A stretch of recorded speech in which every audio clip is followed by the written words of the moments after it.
And I call the member for Bruce.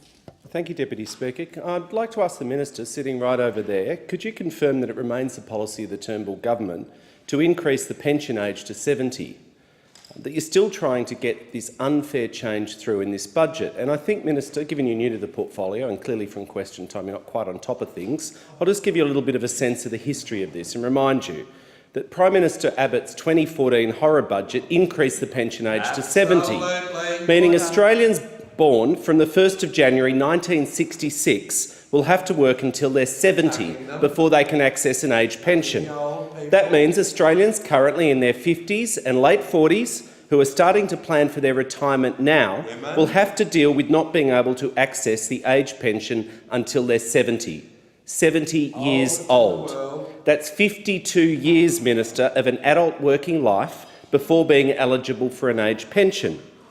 Now, my own mum, Minister, retired when she was 67. She'd worked all her life as a nurse, a bookkeeper and a single mum, and she died when she was 70. So under your changes, Minister, someone like my mum would never have got a cent of pension. It's a devastating change for many Australians who have no chance of working that long, and we will speak up for them. Their bodies won't take it.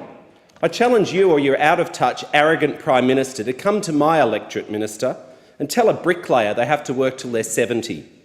My brother almost completed a bricky's apprenticeship, but he realised near the end there was no way his body could take this as a career, and he quit in his 30s.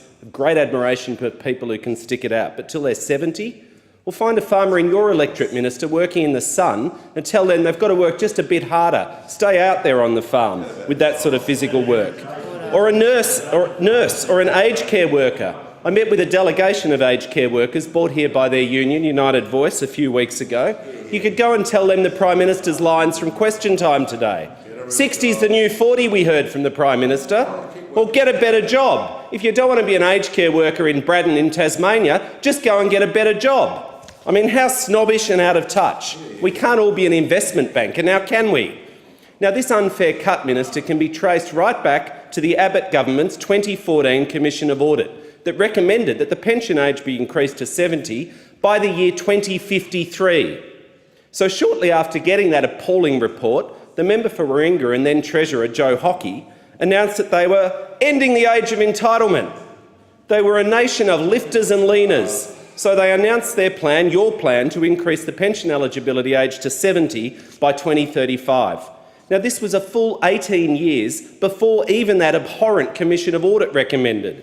It's a $3.6 billion cut between 2025 and 2029, and that's $3.6 billion that come from the pockets of ordinary Australians. It's another unfair cut from the Abbott-Turnbull government. So the Prime Minister might like to pretend that he's got rid of the unfair cuts from the 2014 horror budget, but he certainly has not. He's hell-bent, and you're hell-bent, on tearing away Australia's social safety net that we should be so proud of that we've built up over generations. This would make it the oldest pension age in your much-beloved Anglosphere that we hear so much about from the former Prime Minister, the UK, New Zealand, Canada, the USA. Only a bloke who'd worked all his life in an office could think that's a good idea.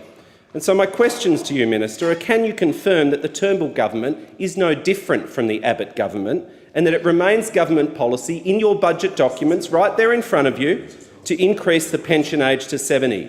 And could you finally, Minister, actually state, could you tell us how many Australians currently in the workforce will be affected by this proposal to increase the pension eligibility age to age 70? Now, Australians in this forum, in the consideration in detail of the budget, the 1 hour where you actually turn up and are supposed to answer questions, we deserve a simple, direct answer.